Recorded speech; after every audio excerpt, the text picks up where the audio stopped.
estudyante na aming ma-interview. Good afternoon, everyone.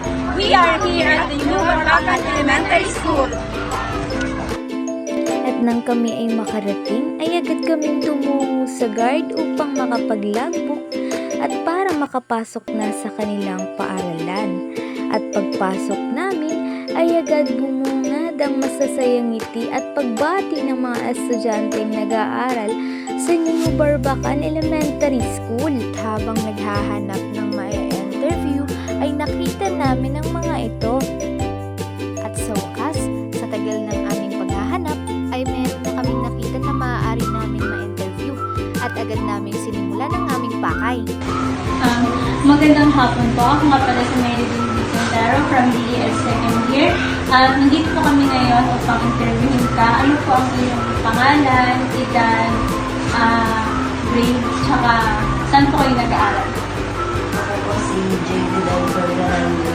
Ang edad ko po ay 30. Nag-aaral po ako sa New Barbacan grade 6. Una po namin katanungan na inihanda is, ano po yung during nakaraang nutrition month, ano po yung mga preparation nyo that time? During ng nutrition month, ano yung maaari pong malaman kung ano yung mga sinalihan mo yung time na yun? Pagsasayaw. Okay.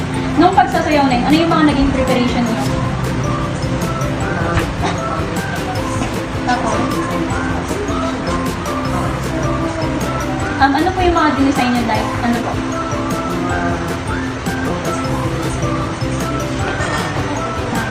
Okay po. Tapos sa pangalawang katanungan po is, nung Teacher's Day po ba, nung nakaraang Teacher's Day, ano naman po yung mga naging preparation nyo? Or yung mga activities na sinalihan po nyo? Ano rin po kami na nasayaw din po kami para sa mga During Teacher's Day po ba, meron po ba kayong nasayin ba kayo na kailangan yung gumawa ng mga teacher's card or mga teacher's letter na ibibigay nyo sa mga teacher ninyo?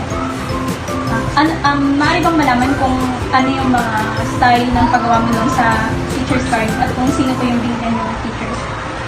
yung binigyan ko po ng teacher's card ay si Ma'am Divine ng teacher ko. Maraming salamat po. Natutuwa kami dahil pinanlakan mo po yung aming mga Good afternoon. Ako po si Ate Hana from PSU po. Nandito po kami para po interviewin po kayo about po sa art. Ano po ang pangalan niyo po? Anong grade ka na po? Sa New Barbacan po. May tanong po ako sa'yo. Maaari niyo po bang sagutin? Okay. Yung una ko pong katanungan is nung banang ikaw po ba? Ano po yung mga ginawa niyo? Like nag-practice po ba kayo? Sumayaw, kumanta? Kumanta. So ano po yung mga ginawang preparations ko po? Sa paraan po ng pagkanta, ano po yung kahalagahan ng art para sa inyo sa pagkanta niyo po? Paano niyo po na-express yung kahalagahan ng art sa pagkanta po? So for the second topic po, yung tanong ko po naman is about sa Valentine's. Ano po yung mga ginawa niyo ng Valentine's? Ng card. So sa paggawa po ng card, ano po yung sa pag-design din ng card, ano po yung mga basihan mo, like yung mga color, yung design, like that. At bakit po rin yung napili niyo para i-design? Yun lang po ang aking mga katanungan. Arts activities like nutrition,